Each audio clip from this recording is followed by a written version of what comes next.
Maryland, 5.5 inches. Washington, D.C., you even topped out with over 2.5 inches of snow before you saw the changeover. And if you take a look at the water vapor imagery, you can already start to see that drier air indicated by the yellows and oranges. That started to nudge its way in. So we have been seeing a dry slot, and it's slowly starting to work its way further to the north across parts of central New York. But we are still dealing with an abundance of moisture from this morning. We mentioned the heavy rain showers that we were going to expect, and very, very strong gusty winds as well across the coastal areas up to the Boston area. But we're still getting in on some heavy snow bands across parts of Albany and then points north, really coming off of Lake Ontario. You're just seeing a thumping snow that is going to continue on the backside of this with some cold air in place. You're still going to see some of those lingering snow showers throughout much of today. Temperatures are plenty cold enough for places like Buffalo, Cleveland, Pittsburgh as well, Williamsport 39. But notice around the coastal areas, you're well above the freezing mark of 32 degrees. So that's why you're seeing that transition and that changeover to rain showers mainly. And then you'll also notice just the gusty winds from Philly to New York. Boston, that's not even a wind gust. Those are sustained winds right now, 31 miles per hour. So extremely gusty and windy for you for today. We're still going to be dealing with kind of a nuisance moisture here, especially along the coastal areas as this continues to pull out. And on the backside I mentioned, we could continue to see some of those lake effect snow showers be enhanced across Erie and Ontario. So still expecting the showers to continue for Buffalo, down to the Pittsburgh area, especially into these higher elevations. Look at the timing on this. This goes on throughout much of the day today. Even around the 10 a.m. hour, you're still going to be dealing with some snow showers across parts of New York, Vermont, New Hampshire. You can see the rain showers slowly starting to clear out of the Boston area, Portland. Still dealing with that soaking rain, but we do clear out. But notice how windy it's going to be and how cold it's going to be too. So how much potential snowfall all in all through Monday night for places like Syracuse?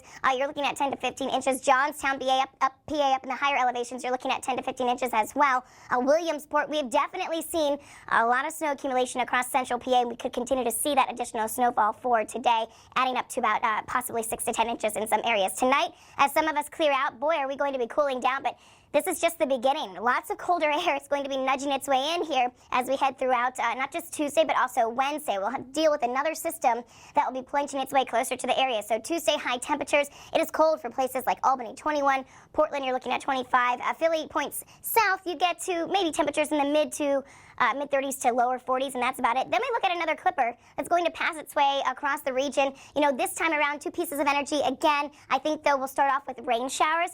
On the backside, we could see that transition to some snow showers. I don't think we're talking about a lot of snow for accumulation, but nonetheless, it's another system that we'll be keeping our eyes on. But it's really the Arctic blast of cold air. High temperatures for places like New York on Wednesday, 43 degrees southeast, and we've been talking about snow reports. We mentioned how much we were seeing and we would see. Look at Flat Rock, North Carolina, over 15 inches of snow. Gatlinburg, Tennessee, closing in on close to 10 inches there. Even down across portions of Mississippi, you saw a decent amount of snow showers. So everyone got in on this, and then we had that huge freezing rain threat. And look at the ice accretion that we saw. Kershaw, South Carolina, ½ inch of ice. Pageland as well. Greenwood, South Carolina, over a 1/4 inch of ice. So it was just a very dangerous situation to be out on the roads. And then we also dealt with the severe side of this. We had numerous tornado warnings across parts of Fort Myers, across parts of South Florida yesterday. And on top of that, you had some extremely strong gusty winds too. It's just a completely different situation for you for today.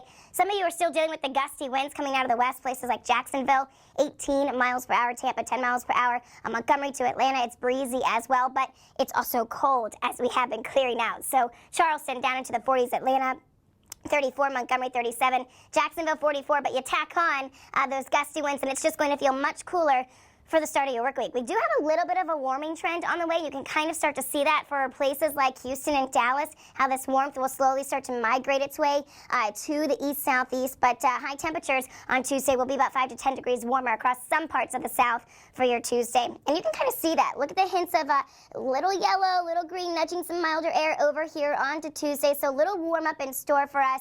It's a little bit better for Atlanta. You get to about 53 degrees, Jacksonville 59, but Tampa 64.